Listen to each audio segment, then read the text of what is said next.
특별히 잘난 티를 내지도 않는데 묘하게 호감 가는 사람 있죠? 근데 나는 늘 무난한 사람에서 멈추는 적 있나요? 오늘은 연애뿐만 아니라 회사, 친구, 모임 등에서 왜 어떤 사람은 계속 호감일까를 같이 풀어보려고 해요. 회사 워크숍 날이라고 생각해 볼게요. 같은 팀 사람들 10명 정도가 하나의 회의실에 모였습니다. 그 중에 세 사람이 눈에 들어와요. 프레젠테이션도 잘하고 실수도 거의 없는 완벽주의 팀장 A. 분위기 메이커라 말도 많고 장난도 잘 치는 텐션 좋은 B. 그리고 조용하지만 사람들이 자꾸 옆자리에 앉는 C라는 사람. 회의가 시작되고 A는 처음부터 자기 의견을 길게 설명하기 시작해요. 틀린 말은 아닌데 다른 의견이 끼어들 틈은 별로 없습니다. B는 중간중간 농담을 던지며 사람들을 웃게 해서 분위기를 풉니다. 덕분에 공기는 덜 딱딱해지지만 가끔은 중심이 흐트러지기도 해요. C는 상대적으로 말이 훨씬 적지만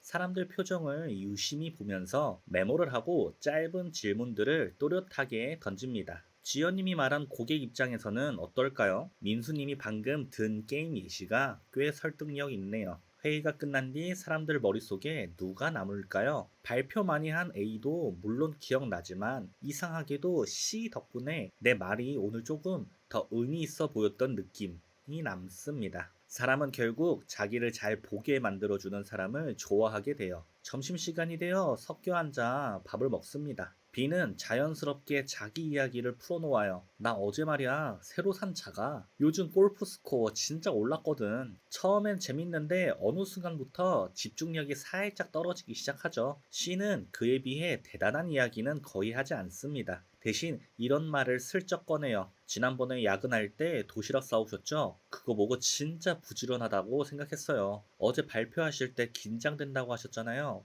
오늘은 표정이 훨씬 편안해 보이네요. 별것 아닌 말인데 뜻밖의 마음이 풀리는 순간입니다. 호감은 대단한 명언보다도 이렇게 작은 관찰에서 많이 시작되곤 해요. 근데 오후 회의에서는 상황이 꼬이기 시작합니다. 팀장 A가 처음 정해왔던 방향과 실제 데이터가 맞지 않는다는 의견이 나온 거죠. 처음엔 강하게 반박합니다. 아니야, 내가 봤을 땐 이게 더 맞아. 그때 C가 조심스럽게 한마디를 보탭니다. 처음에는 저도 팀장님 의견에 동의했는데요. 데이터를 다시 보니 이 부분은 지연님 말씀도 맞는 것 같아요. 잠시 침묵 끝에 A가 이렇게 말해요.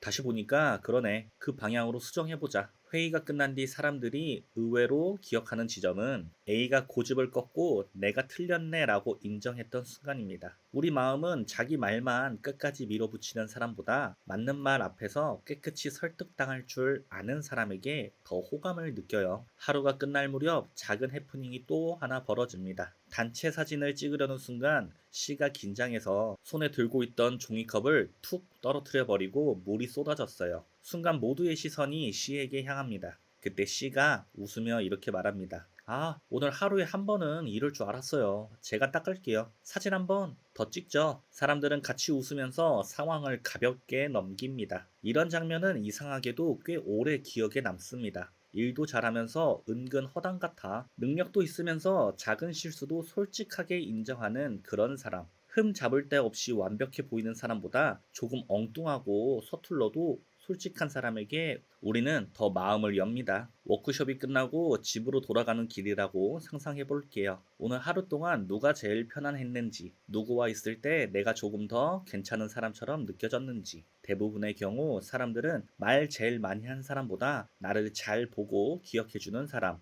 틀렸을 때 인정할 줄 아는 사람, 작은 실수도 웃으며 넘기는 사람을 가장 따뜻하게 기억합니다. 여기서 조금만 더 들여다보면 C라는 사람에게는 네 가지 공통점이 있습니다. 첫째, 나를 스스로 괜찮다고 여기는 마음. 둘째, 상대를 조용히 주인공으로 만드는 말과 태도. 셋째, 실수를 인정하고 그 자리에서 유쾌하게 해결하는 여유. 넷째, 부담 없이 자주 눈에 띄는 존재감. 이 네 가지를 이제 하나씩 조금만 더 살펴볼게요. 먼저 C는 자기 자신을 지나치게 깎아내리지 않습니다. 오늘 실수했다고 집에 가서 하루 종일 자기 비난 속에 빠져 있지는 않겠죠. 나도 이 정도면 괜찮은 사람이야 라는 기본 감각이 있으니까 다른 사람을 보는 눈에도 조금 더 여유가 생깁니다. 둘째로 C는 대화할 때마다 상대를 조용히 주인공 자리에 세워줍니다. 상대의 습관과 표정, 말투를 잘 관찰하고 그걸 구체적인 말로 부드럽게 돌려줘요. 당신은 이런 면이 참 좋아요. 이 말을 그대로 직접 하진 않아도 그 뉘앙스를 계속 건네는 사람인 거죠. 셋째로 C는 완벽해 보이려 애쓰는 대신 실수가 나왔을 때 그 자리에서 인정하고 유쾌하게 넘길 줄 아는 사람입니다. 지금 좀 웃겼지? 이걸 그냥 보여줄 수 있는 사람이죠.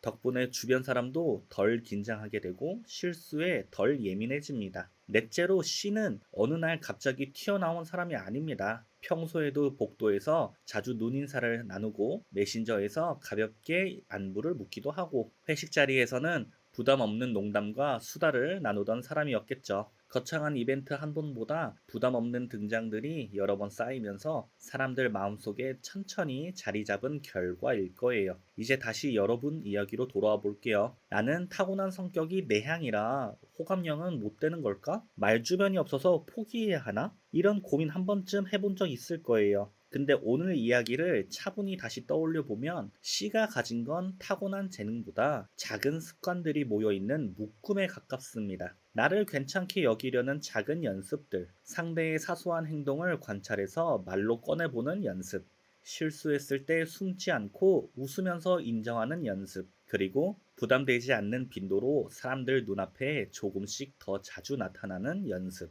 오늘 영상이 끝난 뒤에 나는 저 네 가지 중에서 어디에 가장 가깝지? 한번 떠올려 봐도 좋겠습니다. 그리고 한꺼번에 모두 바꾸려고 하지 말고 지금 마음에 가장 와닿는 것 딱 하나만 골라서 이번 주 안에 한 번만 실험해 보세요. 제가 따라할 수 있게 알려드릴게요. 이 셋 중에서 하나만 골라서 해보셔도 충분합니다. 첫째, 오늘 만나는 사람 한 명에게 그 사람의 습관 하나를 구체적으로 칭찬해 보기. 둘째, 실수했을 때, 아, 망했다 대신 이럴 수도 있지 라고 한 번만 말을 바꿔보기. 셋째, 단톡방에서 한 번쯤은 내가 먼저 가벼운 안부를 남겨보기. 호감 가는 사람이 된다는 건 완전히 다른 누군가가 되라는 뜻이 아니라 이미 가지고 있던 내 좋은 부분들을 조금 더 자주, 조금 더 선명하게 보여주는 과정에 가깝습니다. 오늘 이야기가 여러분 하루에 작은 힌트 하나라도 남았다면 그걸로 충분해요. 여러분 주변에 떠오르는 호감형 씨는 어떤 사람이었는지, 그리고 내가 오늘 조금 따라해보고 싶어진 포인트는 무엇이었는지 댓글로 살짝 나눠줘도 좋겠습니다. 여러분의 이야기를 들으면서 더 좋은 사람이 될 수 있는 이야기를 준비해 볼게요. 오늘도 사람 마음을 이해해 보려고 시간과 에너지를 쓴 여러분 정말로 수고 많았습니다.